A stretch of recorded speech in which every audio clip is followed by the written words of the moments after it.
Jadi saya mulai dengan buku yang menarik yang terbit 2018 dan meledak pada saat masa COVID di 2020.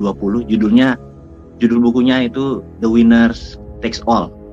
Pemenang mengambil semua. Dan ini mungkin entrepreneurnya memang entrepreneur kapitalis liberal yang benar-benar menghabisi 97% harta yang ada di dunia ini dikontrol oleh 3% populasi. Dan buku itu adalah menceritakan sisi pandang The Winners Takes All. Jadi buku itu kalau diringkas begini, di tahun 80-an anak muda yang kaya itu lebih banyak dibanding yang tahun 90-an gitu ya. Kemudian di tahun 2000 anak muda yang kaya, anak muda itu adalah di bawah 25 tahun atau 30 tahun, itu yang kaya lebih sedikit dibanding tahun 90. Kemudian di tahun 2020, 10 dekade 10 tahun berikutnya, itu yang anak muda yang kaya lebih sedikit lagi dibanding yang tahun 90-an.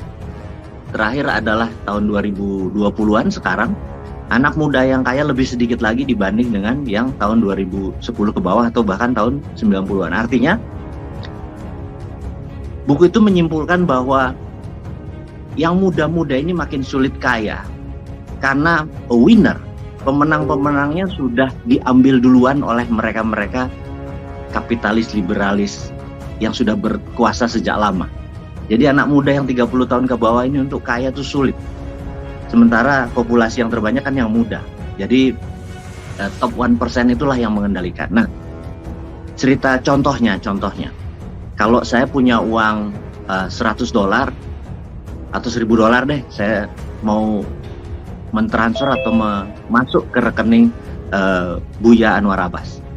Kita datang ke Bank Mandiri misalnya, kemudian kita datang ke teller, kita ngisi formulir, kita bayarkan $1.000, kemudian clerk atau kasir yang di depan bank tadi akan mengetik sebuah perintah, kemudian minta notifikasi ke New York, kemudian dari New York, bank dari New York tadi akan menotifikasi di sebuah kota kecil di Switzerland namanya Basel, B-A-S-E-L, Basel.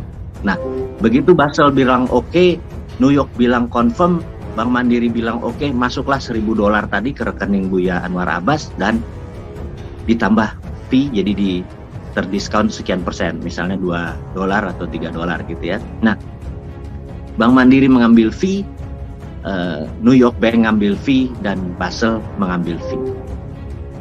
Siapapun kita, kalau menggunakan dolar di seluruh dunia perharinya saat ini, maka sistem perbankan atau banking system itu menguntungkan posisi dolar dan menguntungkan sebuah keluarga yang tinggal di Basel, Switzerland tersebut. Nah, keluarga tersebut yang di Switzerland, yang di kota yang namanya Basel itu adalah the winners-nya, the winners takes all gitu ya. Semakin kaya kita ya dia semakin kaya, semakin banyak transfernya dia semakin kaya gitu ya. Atau anak muda sekarang menggunakan platform Facebook untuk bertransaksi di dunia digital. Dia punya produk, katakanlah adalah jahe segar dari Madiun, saya ambil ide dari langit aja. Kemudian dia menggunakan platform Facebook di mana dia membayar misalnya 1 kali klik Rp100, maka kalau dia mau 1 juta dia target ada sekitar 10.000 klik. Dari 10.000 klik tersebut sekian persen diharapkan terjadi transaksi. Maka seberapa besar pun uang yang dihasilkan anak Madiun tadi, seberapa besar pun transaksi tadi, maka Facebook is the winner gitu ya. Begitu juga sekarang ada TikTok. Walaupun TikTok ini anak terakhir di dunia media, sekali lagi kita harus membedakan bahwa IG, Facebook, Twitter itu adalah sosial media, TikTok adalah media. TikTok bukan sosial media. Kalau sosial media kita punya follower dan segala informasi kita hanya keluar di follower kita. Kalau kita mau keluar dari follower kita harus bayar, gitu ya. Informasi yang kita berikan harus berbayar. Disitulah sosial media yang namanya Facebook, Twitter, YouTube mendapatkan keuntungan dari promoting dari produk-produk kita tadi atau pembayaran. Dan sekali lagi mereka the winner. Semakin kaya transaksi kita ya semakin kaya dia. Itu yang disebut the winners takes all.